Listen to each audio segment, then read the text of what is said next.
Hello and thanks for joining us from our studios in Israel. I'm Aaron Porras here with ILTV's Morning Brief. 99% of the votes have been counted in the latest round of Israel's national elections, and it looks like Israeli Prime Minister Netanyahu's right-wing Likud party is still in the lead with 36 seats so far.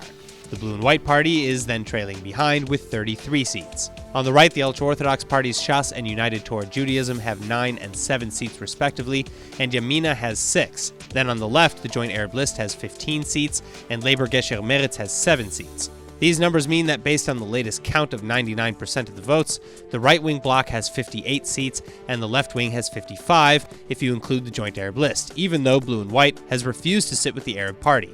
Now, the remaining 7 seats lie with Avigdor Lieberman's Israel Beitenu party, making Lieberman the so-called kingmaker once again, since neither of the blocs have enough seats to form a coalition without him. Lieberman has vowed that he will not sit in a right-wing government that includes ultra-Orthodox parties and Prime Minister Netanyahu, however.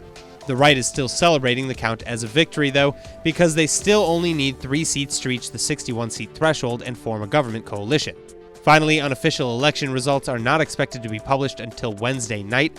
The official results will only go public on March 10th, though, and as of now, Israel is still looking at a political deadlock. But Netanyahu says Likud is hoping to bring in so-called deserters from other parties to make up for the 3-seat deficit. Blue and White Knesset members Tzvi Hauser and Yoav Hendel, who previously worked as aides to Prime Minister Netanyahu, have denied reports that they are considering joining the Likud, and so has MK Omer Yankelevich, who has made headlines after it was reported that Likud had threatened to publish embarrassing recordings of her if she doesn't defect. Right now, MK Orly Levi Abikassis, who heads the Gesher faction, has also been tapped as a possibility for joining the Likud. But the question now is whether there's any hope for a future unity government. The whole of Israel is waiting to hear the final election count, but Prime Minister Netanyahu's thoughts are likely now divided, with one ear to the results of the vote and the other towards the condition of IDF Major General Aaron Haliva. Haliva is the head of the IDF Operations Directorate, but he's now nearing the end of a 2-week home quarantine after returning from a personal trip to Italy in February. And this is a concern to the Prime Minister's office because Haliva, Prime Minister Netanyahu, Defense Minister Bennett, and a number of other high-ranking officials met shortly after Haliva's return to discuss the recent escalations in violence with Islamic Jihad terrorists in Gaza. So far, though, Haliva is thankfully healthy, and there's no evidence that he came in contact with the Prime Minister. And Netanyahu actually even stopped shaking hands altogether while on the campaign trail because of this exact situation.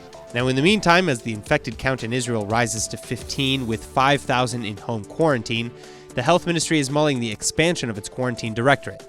In addition to China, Macau, Hong Kong, Thailand, Singapore, South Korea, Japan, and Italy, travelers recently returning to Israel from Germany, France, and the US may now also be at risk of needing to be isolated. The ministry says that for now, though, these are just preliminary deliberations. Now, in other news, fears of the coronavirus's spread may be warranted to a degree, but not enough to stop and drop everything. So says the IDF, which has just launched a 10-day joint defense exercise on Tuesday with the United States. It's the 19th annual Juniper Cobra air defense drill, which is set in Israel, Europe, and the United States, and it includes thousands of soldiers from around the world. And the IDF also explains that it simulates scenarios in which United States troops come to Israel and operate side by side with the aerial defense unit against missiles and rockets. Going through with this drill, though, really is a bit of a surprise. On Monday, a separate joint exercise between Israeli and American ground forces had been canceled over fears of contracting coronavirus. The so-called Eagle Genesis exercise was set to take place in Italy, where a sharp rise in diagnosed individuals has been reported. That's all for now, but for more news from Israel, remember to like ILTV on Facebook and on Instagram, and to subscribe to us on YouTube. I'm Aaron Porras, and see you later with our main daily broadcast from Israel at 2 p.m. Eastern Time.